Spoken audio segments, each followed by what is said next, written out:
Oi, gente, eu sou a professora Ana Valéria e hoje a gente vai iniciar o estudo das plantas vasculares sem sementes. Então, após o estudo das plantas avasculares, das briófitas, conhecidas como briófitas, a gente vai iniciar o estudo das plantas vasculares, E inicialmente, a gente vai apresentar para vocês as plantas vasculares sem sementes, que são as pteridófitas. E aqui nessa imagem a gente já traz, uma imagem de uma samambaia, que é o modelo, o exemplo, o maior exemplo de planta vascular sem semente, que são as samambaias, pelo menos aqui para nós, que dentre esses indivíduos é o que a gente mais conhece, são as samambaias. Então, vamos lá, pessoal. O que a gente tem para dizer para vocês? A gente vai iniciar nossa aula com essa imagem aqui, que é essa linha evolutiva das plantas, O que a gente tem que saber? Que a gente já sabe, inclusive, que as plantas elas foram originadas de um ancestral comum. Então, a gente tem aí uma linhagem monofilética, em que deram origem às embriófitas, ou seja, essas plantas, todas as plantas, tanto as avasculares como as vasculares, elas têm embriões multicelulares. E aí a diferença básica, dessas plantas aqui, a gente consegue já fazer essa visualização nessa imagem, Surgimento do embrião com as briófitas, que são plantas avasculares, elas não têm tecido condutores, e aí elas são menores, todas aquelas características que nós vimos nas aulas passadas. Depois, onde o gametófito é dominante, a gente também já sabe disso. Depois, houve o surgimento das pteridófitas, que são os indivíduos que nós vamos estudar hoje, porque aqui a gente já tem algumas diferenças importantes, já tem a formação de caule e folha, já existem os vasos condutores, por isso que são plantas vasculares, e aqui há uma diferença que o esporófito é a fase dominante. A gente vai já falar mais um pouquinho sobre isso. Das pteridófitas para as gimnospermas, houve o aparecimento das sementes, importantíssimo, e das gimnospermas para angiospermas, flores e frutos apareceram.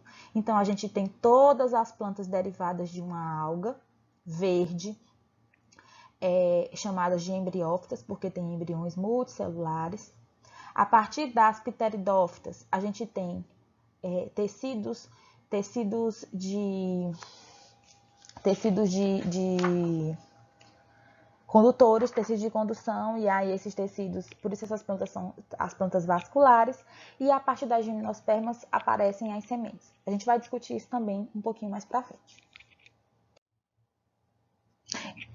E aí, gente, dentre as características gerais desses indivíduos, que são as plantas vasculares sem sementes ou pteridófitas, que a gente tem como representante principal, a gente pode apresentar para vocês as avencas e as samambaias.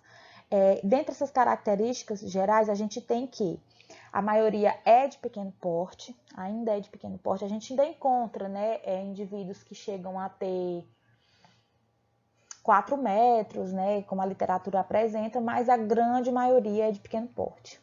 Não formam sementes e tem os dois tipos de tecidos condutores, xilema e floema, já aparecem aqui, tá bom?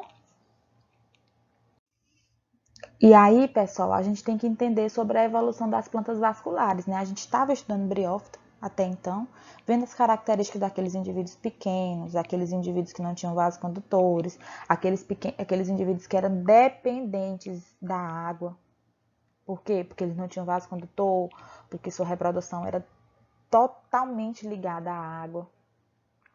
E aí, agora a gente vai estudar as plantas vasculares, que, embora compartilhem características com as briófitas, a gente vai entender como é que essa diferenciação começou a acontecer, na verdade, E aí, essa principal característica e primeira característica, que inclusive eu mostrei agora há pouco, é que esses indivíduos, tanto as briófitas como todas as plantas vasculares, e aí eu estou falando de pteridófitas, gimnospermas e angiospermas, todas elas têm embriões multicelulares. E como a gente já viu, que formaram essa linhagem monofilética. E aí a gente tem que falar sobre, primeiro, ciclo de vida. Ciclo de vida das duas, tanto briófitas como plantas vasculares. Eu estou falando duas por quê? Porque eu estou falando de plantas avasculares e vasculares. Só que dentro das plantas vasculares a gente está falando de pteridófitas, gimnospermas e angiospermas. Então, todas essas plantas, todos esses indivíduos, eles possuem ciclo de vida com alternância de geração heteromórfica. Pessoal, o que é isso? Esses indivíduos, eles têm alternância de gerações onde esporófito difere de gametófito. Vocês não podem esquecer o que é um esporófito e o que é um gametófito. Qual a diferença deles? Isso é um passo crucial para vocês entenderem diversidade vegetal. É importantíssimo vocês entenderem isso, né? Lembrando que a gente vai estudar aqui briófitas, pteridófitas e gimnospermas. Angiospermas vocês vão ver nas próximas disciplinas, ok? Então, vamos lá. Voltando para cá. Então, esse ciclo de vida de alternância de gerações. A gente tem que entender que nas briófitas, a gente tem características que é a presença de um gametófito de vida livre, que a gente já sabe que o gametófito é, como o Raven utiliza o termo, é a geração proeminente. Estou falando de briófita ainda, viu, gente? E o esporófito está permanentemente ligado ao gametófito. E ele é nutricionalmente dependente. Quando a gente está falando de planta vascular, há uma modificação. A gente tem esporófitos de vida livre que são mais proeminentes do que os gametófitos. E aí, quando a gente estiver falando de ciclo de vida, basicamente do ciclo de vida desses filos, a gente vai entender um pouquinho sobre isso. Um pouquinho não, a gente vai entender mais, né? Bem mais, entender de forma mais complexa. O que vocês têm que saber aqui, nesse slide, nesse momento, é que essa alternância de gerações acontece também nas plantas vasculares, só que em vez do gametófito ser a fase proeminente, é o esporófito, né, nas plantas vasculares. E aí eu já estou falando de todas, já tô antecipando isso para vocês, certo? Gimnospermas, angiospermas e as pteridófitas, que é o que a gente está estudando hoje, né, iniciando o estudo. A gente tem que falar sobre o aparecimento desses vasos condutores, que foi aqui que apareceu, né, nas primeiras plantas vasculares, que são as sem sementes, que são as pteridófitas, que apareceu, na verdade, esse sistema condutor de xilema e floema. E aí isso solucionou, gente, o problema do transporte de água e de substâncias nutritivas na planta. Outra característica importantíssima é a capacidade de sintetizar lignina. Por quê? Porque, como vocês já sabem, porque vocês estudaram em anatomia vegetal, a lignina ela é incorporada nas paredes da célula. E aí isso possibilita a sustentação, né? Aumenta, na verdade, a sustentação e como é que eu posso dizer? E uma estruturação das células condutoras de água. E isso aí também foi muito importante para a evolução das plantas. E aí, gente, a gente também tem a característica de ramificação. Porque a partir desse sistema de lignina, dessa síntese de lignina, dessas células conseguirem ficarem mais fortes, houve também a capacidade desses indivíduos, a partir de agora, se ramificarem e ficarem bem maiores. E aí, pessoal, segundo Raven, né, que é que a gente tem que entender o que é que ele vem falando para a gente compreender essa evolução das plantas, ele diz que com essa modificação dessa forma, né, dessa geração esporofítica, ser a permanente, a proeminente, como ele diz, e a gametofítica, a reduzida, o que foi que aconteceu? Surgiram raízes que estão diretamente relacionadas com a fixação e absorção, e aí surgiram, nessa geração esporofítica, surgiu o caule, né, que é um sistema adaptado à vida na terra, e na geração gametofítica houve o quê? Uma redução de tamanho, e ela foi mais protegida, e essa geração gametofítica é nutricionalmente dependente do esporófito. E aí, nos próximos indivíduos que nós vamos estudar, a gente vai entender que houve o aparecimento das sementes justamente por conta dessa modificação. Mas aí a gente vai entender isso ao longo da nossa disciplina. Então, pessoal, tendo essa visão geral, é uma visão geral mesmo, que a gente só vai conseguir se aprofundar com leitura, né? Com resolução de atividades. A gente tendo essa visão geral sobre essa evolução dessas plantas vasculares, né, que a gente já vem dizendo, né, a gente vai falar um pouquinho agora sobre a organização do corpo dessas plantas, porque houve modificação. A primeira e maior delas é a questão, até na nomenclatura está aqui, plantas vasculares. Surgiram esses vasos condutores que não existiam até então.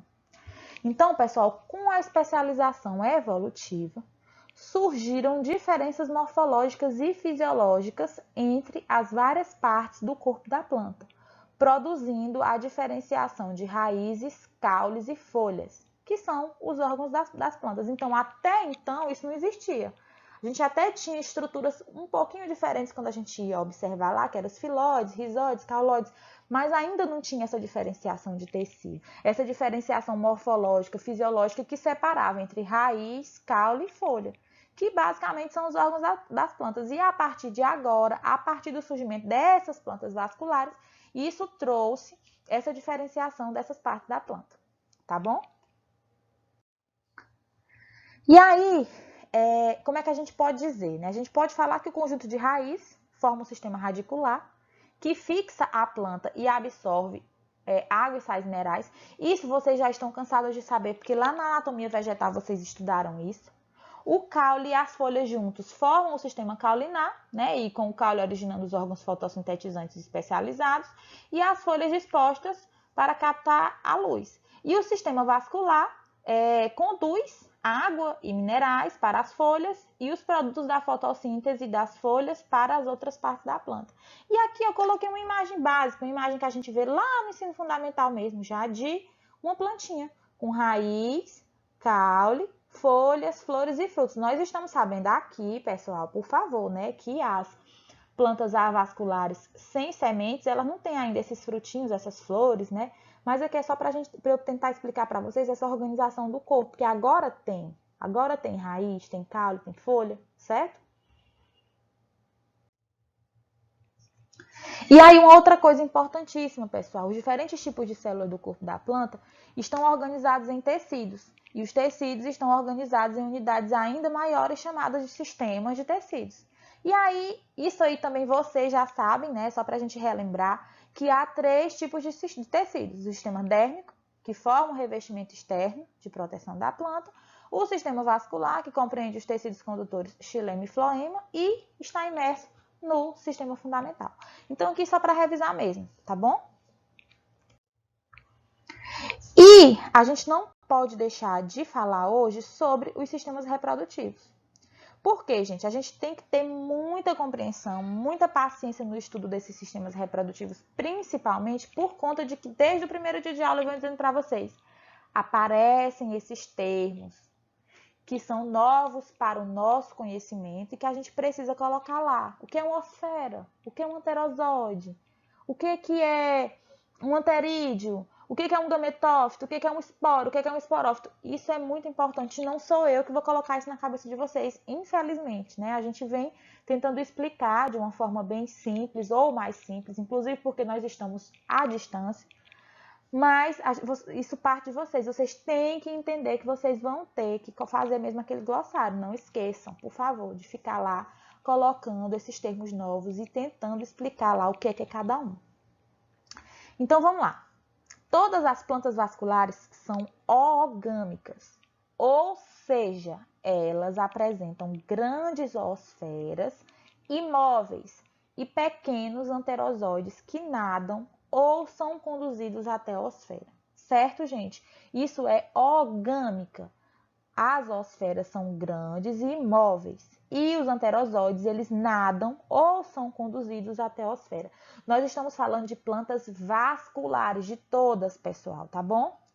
Além disso, todas as plantas vasculares apresentam uma alternância de geração heteromórfica. Já estou cansada de dizer isso. Vocês não podem esquecer. Na qual o esporófito é maior e estruturalmente muito mais complexo do que o gametófito. Por favor, gente, não esqueçam disso. A oogamia é claramente favorecida nas plantas, já que apenas um dos tipos de gametas deve nadar no ambiente hostil e externo à planta. Gente, é muito bom ser orgâmico. Por quê? Porque não precisa, né, esses gametas se encontrarem do nada em algum lugar. A osfera está parada e só quem tem que vir é o anterozoide. Não esqueçam disso, né? A gente vai tratar desses ciclos reprodutivos também, desses indivíduos nas próximas aulas. É porque não dá para falar tudo hoje. E aí, como não dá para falar tudo hoje, a gente vai deixar um pouquinho para a aula que vem. Então, gente, eu espero que vocês tenham gostado da aula de hoje.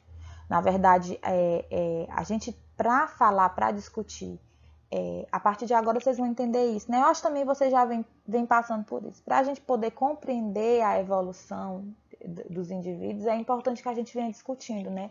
Como a gente viu quantas vezes hoje eu não voltei a falar de briófitas, né? E eu não estou falando de pteridófitas apenas tratando de pteridófitas, mas trazendo as características que fazem parte dela, das gimnospermas e das angiospermas. Porque é assim, estudar biologia é desse jeito, é ir e voltar, entender, trazer, apresentar, é isso aí. Então eu espero que vocês tenham gostado. A gente está preparando esse material com todo carinho. A gente tá, cada dia e cada aula que a gente traz, que a gente prepara aqui, a gente fica pensando no quanto seria bom se a gente tivesse ao vivo, mas eu acredito que está acabando.